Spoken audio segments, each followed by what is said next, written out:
Well, I'm literally standing right next to the Lloyd's building, and literally just round the corner is this wonderful place called Leadenhall Market. I'll take you in there in a minute and show you some shots from the inside. There's been a market here since sort of the Middle Ages. Apparently there's a forum here in the sort of Roman times, and it looks quite amazing. There's lots of films and that have been made in this particular area. Apparently Laura Croft in Tomb Raider came whizzing through here, and I'll show you a pub in a minute hopefully where they had a brawl with John Wayne in the film Brannigan, and there's also something with Harry Potter which I'm hoping to find, if I can that is, not around the little alleyways that we've got around here. As you see, still very much a fully functioning market, and so this is one of those places that I literally stumbled on by just walking around, and as I was talking about earlier. You've got cheese shops, you've got fishmongers along here, you've got all the market stalls. Right that in the distance there, that is the pub I was talking about, the Lamb, where they filmed the brawl scene in Brannigan with John Wayne. I seem to remember watching that film, quite interesting. And I like the architecture around here, the roof and that is quite spectacular as well, I'm sure you'll agree. Well, this may look like the entrance to any ordinary optician's shop here in Leadenhall, just around the corner from Leadenhall Market, part of it. But for any Harry Potter films, fans shall I say out there, the first film, Harry Potter and the Philosopher's Stone, this was the entrance to the Leaky Cauldron. Who can remember that? Yeah, I certainly remember that. And there's another entrance which I hope to find from the third film, I think Prisoner of Azkaban. I hope to find that later. So this may look like an ordinary optician's, but for all us Harry Potter fans, we know it as the entrance to the Leaky Cauldron.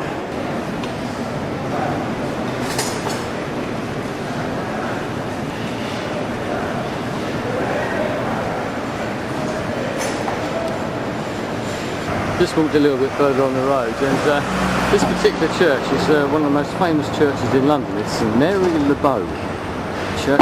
It's built by Sir Christopher Wren. He also built St Pauls Cathedral, which I'm going to very shortly. But the significance of this particular church, anybody who's heard of Cockneys, as in coming from London, it's often said that if you live within the sound of the bells, Bow bells from here, then you can consider yourself to be a true Cockney. My father was born within the sound of Bow bells, but I don't think where he lives you'll be able to hear that now. There's been a church on this sort of site since about 1080.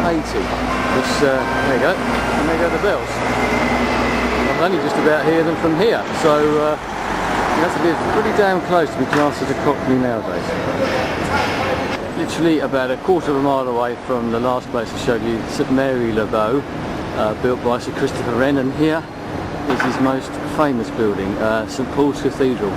And if someone was to ask me my sort of list of favourite buildings in the whole of the world that I've actually had the luck and the pleasure of seeing, this St Pauls Cathedral will always be very, very close to the top of that list, if not at the top. I don't know what it is about it, I just think it's an absolutely amazing building. A symbol of London, I suppose, especially during the Second World War. You might have seen pictures of during the Blitz, and it sort of sat there with all the smoke and the bombs and the fires raging around it, looking absolutely amazing.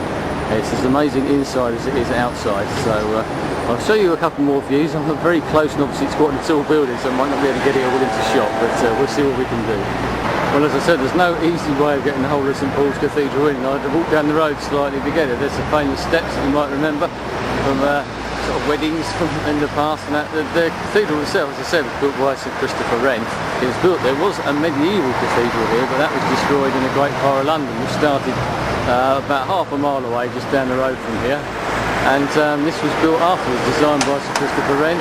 These towers at the front apparently weren't actually in his original design, but were put on sort of a bit later on. The dome certainly was. And well, here we are about halfway. Obviously behind me you can see the St Paul's Cathedral. If I come right the way around, one of the most modern popular tourist attractions, the Millennium Bridge, which I'm just about to walk over, and behind that what is now the Tate Modern and the modern Tate Gallery, which used to be a power station, would you believe?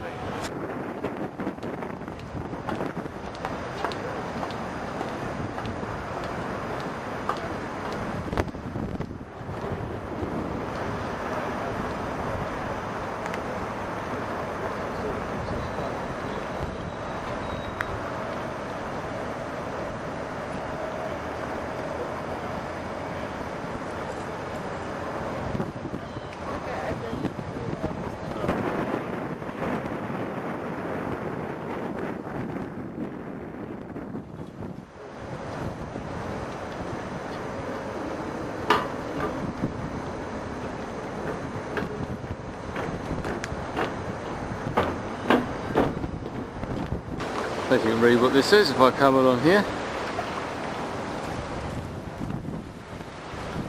I thought, being a seaside boy, I couldn't resist coming down onto the beach. So here we are, right down by the beach. As I said, the tide goes out quite a bit here. It's quite surprising, really. You never think about the tide going out. Anyway, Bankside, and this used to be the old Bankside power station, and they converted it a few years ago. I don't know if you can read what that says up there, into the Tate Modern.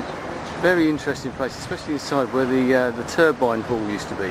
I said it's right across the bridge from St Pauls Cathedral.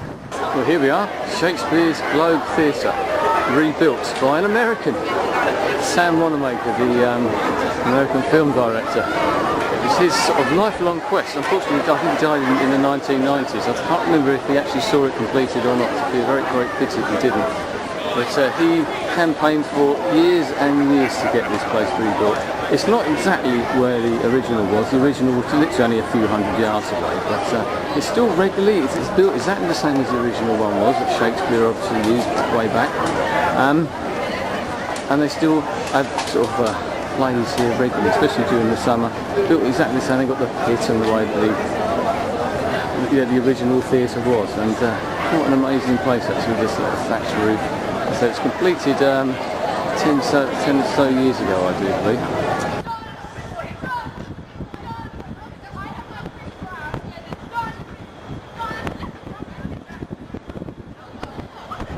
Here we are, this is our second cathedral today. This is Southwark Cathedral, just behind these Borough Market, and I'll show you a bit more of that in a minute. So here we are, just round the corner from Southwark Cathedral. This is a street called Beedale Street, which some of you might recognise. If you look at that pub there, called the Globe, I should imagine this is where the original theatre was.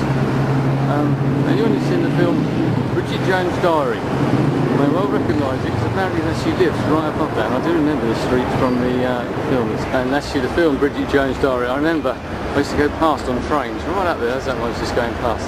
And I actually came down here the day they filmed some of the scenes. Anyone who's seen the film will know the bit of that in the snow towards the end of the film, I do believe that was. I think she was sort of more or less naked in the snow.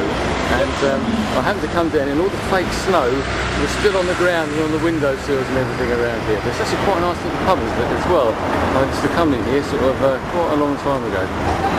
I mentioned about film locations earlier on, and this is another one, Lock, Stock and Two Smoking Barrels. Anyone who remembers that? This is just round the corner, as I said, and this is Park Street. There's possibly it's not one of those films I've ever seen, but apparently it's just a hideout in it. Well, I mentioned about the other Harry Potter one, that place right in front of me is Chez Michel. Apparently that was used as the entrance to the Leaky Cauldron in the film Harry Potter and the Prisoner of Azkaban. Now, there you go, that's another one. I didn't realise it, so I've been wandering around looking for it. This is a great little street. One of the reasons they use this area so much for film, just because it's very much authentic. It's one of those places that there aren't too many of nowadays. They keep getting knocked down or blown up, bombed in the war and sort of stuff. So this is actually managed to survive. They are talking about completely redeveloping this area, which I think will be a great pity, because it's got so much character around here. And with all of the market stalls, and there's a big market right the way around here as well. But great pubs, great little restaurants and food places and everything. But as I said, that's the second Harry Potter place of the day. I'm going to go in that pub and have a beer, you know.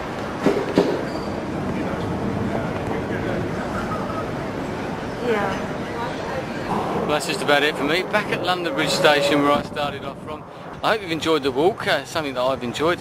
Lots of different things, a bit of movie locations there, some rather historical features, I suppose, there from London, and lots of very well-known places in London as well. I may well do something similar again, a slightly different place this time, because obviously London is a big city. But hope you've enjoyed this one. I'll speak to you again soon. I'll see you later. Bye.